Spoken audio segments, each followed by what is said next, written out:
Hi friends, எல்லோரும் எப்படி இருக்கீங்க? நான் நல்லா இருக்கேன். இப்போ சீக்கிரமாக ஒரு குயிக்காக செய்கிற ஒரு எண்ணெய் கத்திரிக்காய் எப்படி செய்யலான்னு பார்க்கலாம். இது எண்ணெய் கத்திரிக்காய்னா நம்ம நிறைய வகையில் அவங்கவுங்களுக்கு எப்படி எப்படி தேவையோ அந்த மாதிரி செஞ்சு பார்த்துருக்கோம். இது எங்கள் வேலை மேலே எங்கள் மேடம்க்கு பிடிச்ச மாதிரி இது. அதுக்கு இந்த மாதிரி சின்ன சின்னதாக கத்திரிக்காய் எடுத்திருக்கேன் நான். ஒரு 4 கத்திரிக்காய் தான், ஒரே ஒரு ஆளுக்கு மட்டும் தான் பண்ணிகிட்ருக்கேன் நான்.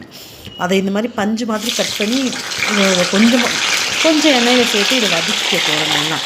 இது கொஞ்சம் உப்பு போடுறேன். அதுக்கு கத்திரிக்காய் வதங்கும்போது அது வதங்குற டைமில் 2 தக்காளி மட்டும் நான் அரைச்சிட்டு வந்துடுறேன்.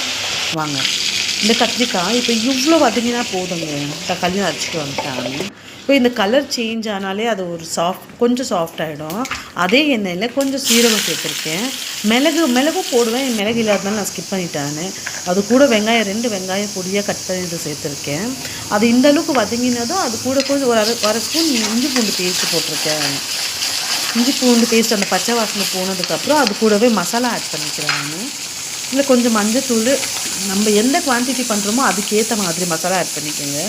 மஞ்சத்தூள் கொஞ்சம் அவங்களுக்கு கொஞ்சம் காரம் அந்தளவுக்கு தேவைப்படாதுன்னா கொஞ்சமாக மிளகாய்த்தூளும், அப்புறம் சீரகத்தூள், கொஞ்சம் தனியாத்தூள் இது மட்டும் இந்த எண்ணெயில் கொஞ்சமாக ஃப்ரை பண்ணிக்கிட்டு அது நல்லா கொஞ்சம் ஃப்ரை ஆனதும், ஏன்னா பச்சை வாசனை வரக்கூடாது இல்லைங்க மசாலாவோட. அது ஃப்ரை ஆனதும் அது கூட நான் அரைச்சி வச்சு தக்காளி டொமேட்டோ பேஸ்ட் ஆட் பண்ணிக்கிறேன்.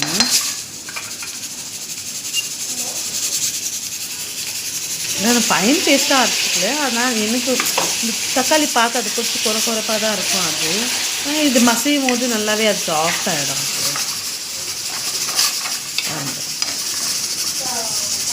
இதை இப்போ ஒரு 5 நிமிஷம் மூடி வச்சுக்கலாம் நம்ம.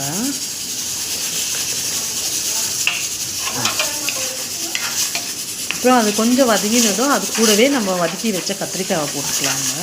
இந்த கத்திரிக்காய் போடும்போது நீங்கள் கொஞ்சம் சால்ட்டாக ஆட் பண்ணிக்கோங்க. நான் ஆட் பண்ணல, ஏன்னா அவங்களுக்கு உப்பு பிடிக்காது. இப்போ மூடி வச்சு இன்னும் ஒரு 5 நிமிஷத்தில் நல்லாவே எண்ணெய் பிரிஞ்சு அந்த மசாலா நல்லா வதங்கி எண்ணெய் பிரிஞ்சு வந்துச்சு.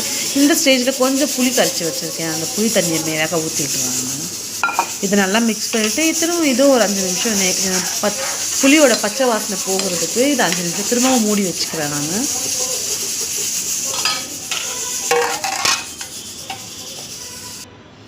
அவ்வளோதாங்க, முடிஞ்சிடுச்சு. இதில் நான் இப்போ கொஞ்சம் கொத்தமல்லி கட் பண்ணி போட்டிருக்கேன் பொடியாக. ஆனால்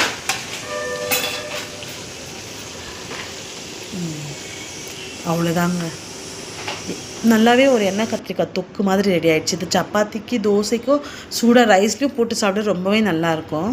நீங்களும் ட்ரை பண்ணி பாருங்கள். ஓகே, பாய்.